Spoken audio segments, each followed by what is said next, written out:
Abayizi bataano baleeteddwa mu kkooti olwaleero okusaba okweyimirirwa oluvannyuma lw'okugomebwamu obwala ssabbiiti ewedde bwe beesiba enjegere balumba paalamenti nga bawakanya ekya gavumenti okufuuka kyesirikidde nga bannansi baddaga olw'ebbeeyi y'ebintu eyongera okulinnya buli lukya. Abamu ku bano boolekedde okusibwa ebigezo bigenda mu maaso mu matendekero gaabwe era nga bayitamba n'amateeka baabwe balaajanidde kkooti Bayimbule baleme kufiirwa lusoma lwabwe era olwaleero abayizi bataano bakomezeddwawo mu kkooti okusaba bakkirizibwa okudda ku ssomero bakola ebigezo byabwe. Omulamuzi wa kkooti esooka eya Buganda Road Siena Omugisha akkiriza abayizi bataano okweyimirirwa wabula nga bataddeko obukwakulizo obw'enjawulo okuli okusasula $200 buli muntu ate nga zaabuliwo n'ababeeyimiridde okusasula obukadde 10 ezitabadde zaabuliwo n'abalagira okweyanjula eri kkooti buli luvannyuma lwa ssabbiiti 2 era n'abalabula nti anagezaako okuva ku biragiro bya kkooti wakusasula obukadde 10 singa naddamu okukwatibwa. For the benefit of the sureties, I'm going to ask the court clerk to interpret, because the accused persons understand the English language. Interpret for the sureties the terms upon which their people have been released on bail.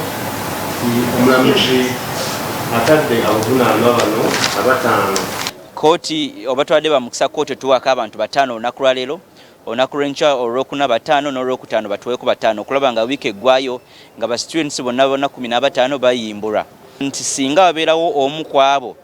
abetukozeko olunaku lwa leero abataano abula ajja kusasula $10,000 weesinga bamukwase. Naye tuli bamukisa okubategeeza mbu tewali agenda kubula ku lw'ensonga ba student weewo ne gavumenti emanyi gye babeera oba gye basula era tujja kukola buli kimu ekyetaagisa okulaba nga tugenda maaso n'omusango gwa leero ku lw'ensonga kye baakola tumanyi kiri mu mateeka era okubakwata kwali kunyoomola eddembe lyabwe ery'obuntu. Ensonga gye boogerako n'abalamuzi munange bakwatako oba oliawo y'ensonga lwaki tusobodde okufuna omukisa guno kuba ebbeeyi y'ebintu weba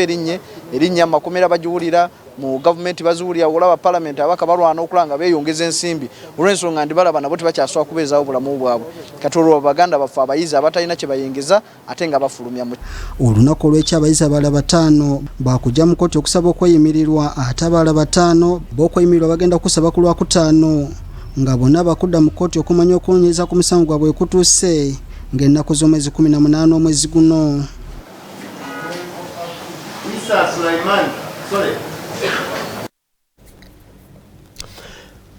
Ebitongole by'abanna